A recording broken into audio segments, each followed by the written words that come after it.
là mình đang thực tập ở đây một môi trường gọi là quốc tế. Thì giờ là mình đang làm ở một phòng đó chính là một phòng thì là mình chỉ được rất chạy từ tầng 5 cho đến tầng 9, còn tầng 10 thì là rất là ít khi đi.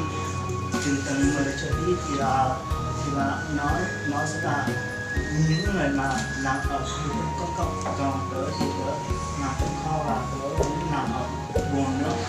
Thì công việc của tớ chỉ là lên ở kho và ở buồng, và tớ cảm thấy là tất cả mọi người ở đây đều rất là thân thiện và họ quan tâm từ cái nhỏ nhất cho tới cái vấn đề nhất của mọi người là họ có here very friendly and very helpful, and they start very helpful small tiny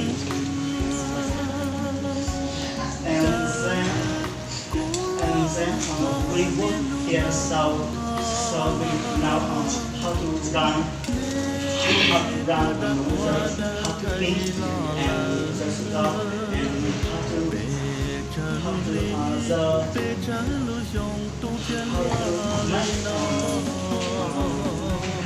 food and be happy here so they are very healthy and we can manager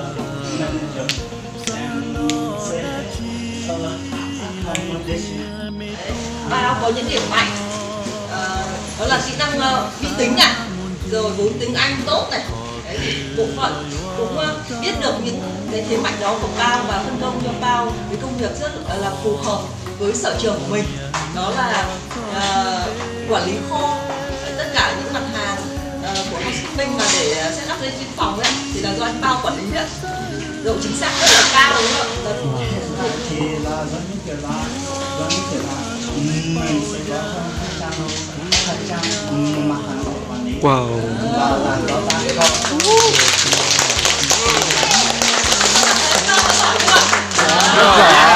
200 mặt hàng và quản lý 3 kho luôn của một khách sạn 5 sao 249 phòng như thế này.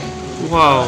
Kho thiết bị là kho hóa chất và các kho OSI là kho OSI là những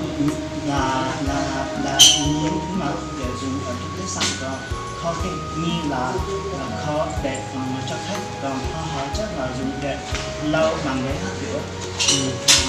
Thì các bạn khóa dưới này mà muốn vào khách sạn thực tập ở bộ phận housekeeping nhá, thì anh sẽ có anh Bao là sẽ đứng ra là đào tạo cho các bạn.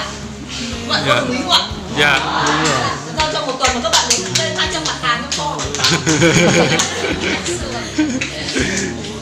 Rồi với tư cách là trainee này, và cũng hôm nay thì cũng là một cái ngày rất là quan trọng, ngày vui ạ. Tất cả chúng ta thì cũng tuyên bố với Bao, với gia đình của Bao và với tất cả các bạn đồng nghiệp rồi cả khóa dưới của Bao nữa ở trường Mô Châu thì tuyên bố một tin rất là vui ạ.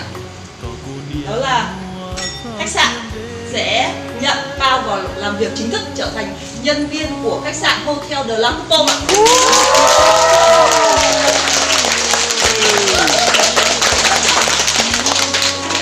Today is our special day. Besides the solidarity week, yeah, for us, we care about our community here. And it is my happiness, pleasure to announce that How will be our official staff, our team members, our co-worker, our colleague.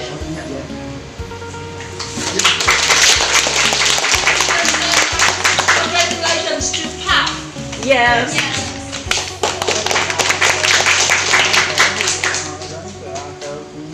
Giống cả bố mẹ tớ thì rất là ít khi được dịp và hôm nay tớ biết và có cơ hội nên là tớ cũng xin chị Trang để cho bố mẹ tớ đi tham quan một vòng khách sạn, và sau này nếu mà tớ có tiền tớ sẽ cho bố mẹ tớ đi xa nữa.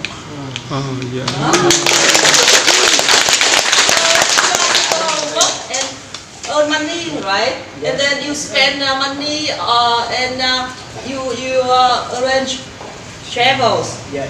Okay, for your family, right? Yeah. Yeah. I think after 3 months working, you can afford it. Bao là một người con rất hiếu thảo đúng không ạ? Lúc nào cũng nghĩ đến gia đình. Về phía bản thân chị ấy, cũng như là các anh chị làm trong khách sạn như theo là công này thì luôn luôn rất là đề cao trân trọng đồng bào, các đồng bào thiểu số tại Sapa nói riêng và khu vực Tây Bắc nói chung. Giá trị văn hóa từ cộng đồng bào ở đây làm nên cái điểm hấp dẫn để thu hút khách du lịch đến với chúng ta, nên chúng ta không có gì phải tự ti. Chúng ta cái văn hóa của con người chúng ta, của đồng bào chúng ta là cái điểm kiêu hãnh, cái điểm hãnh diện. Đấy là lý do vì sao mà ngày hôm nay là khi mà sắp xếp cái buổi trò chuyện như thế này, chị có nhờ thầy Stephen là báo các bạn mặc trang phục truyền thống của mình. Chúng ta phải thấy tự hào và hãnh diện nhá, chứ không tự ti. Đừng nghĩ là chúng ta không biết gì. Chúng ta có rất nhiều những cái ưu điểm, những cái thế mạnh mà chúng ta chưa biết được. Đấy, ví dụ như là anh Pao. Đấy, anh Pao là tất nhiên sinh ra thì không, mỗi người sẽ có những cái may mắn và không may mắn riêng đúng không ạ? Đấy, anh Pao thì Giang cũng nói là nghĩ là mình không may mắn, nhưng mà trong con người anh Pao có rất nhiều những cái kỹ năng, những cái thế mạnh, một trí nhớ tuyệt vời này. Đấy, có qua rèn luyện cùng với cả cái nỗ lực rất là lớn, anh Pao sử dụng máy tính thành thạo này, rồi sử dụng tiếng Anh này, và bây giờ đã được áp dụng vào công việc. Đó. Thì tất cả các em ngồi đây hay là các bạn ở đồng bào của chúng ta cũng vậy, chỉ cần chúng ta hãy tự tin, hãy kiêu hãnh và chúng ta có một giấc mơ. Mình rất thích cái concept lần trước mà thầy Stephen có chia sẻ khi mà khóa của Pao đến đây tham quan khách sạn đó. Make dream bigger, right? Make your dream bigger. Dream big. Hãy làm cho giấc mơ của chúng ta to hơn. Đó. Đấy, và thực ra giấc mơ to nhưng mà không có nghĩa là nó quá khó để thực hiện đúng không ạ? Thì chúng ta nhìn thấy Pao là một ví dụ này. Đấy, chỉ sau anh Pao vào đây thực tập được khoảng gần 2 tháng em nhỉ? Đó. Thì giấc mơ được làm việc trong một môi trường khách sạn 5 sao tiêu chuẩn quốc tế như Hotel de la Coupe đã trở thành hiện thực đúng không ạ? Đấy, hãy cố gắng nhá, hãy tự tin này. Chúng ta phải tự tin vào bản thân của chúng ta, vào những giá trị của đồng bào chúng ta. Chúng ta phải cố gắng giữ gìn những cái giá trị văn hóa tốt đẹp đấy. Đó. Thì cái cơ hội cho chúng ta là rất là lớn ạ. Đó.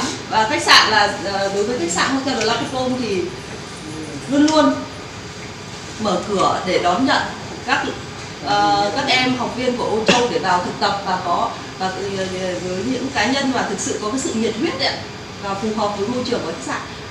Chúng tôi sẵn sàng tiếp nhận các bạn trở thành những đồng nghiệp của mình ạ. Và chúc cho là hôm nay là có 35 bạn khóa hiện tại của Âu Châu ấy, chúng ta sẽ có cơ hội được làm việc với nhau, trở thành đồng nghiệp của nhau đúng không ạ? Xin cảm ơn.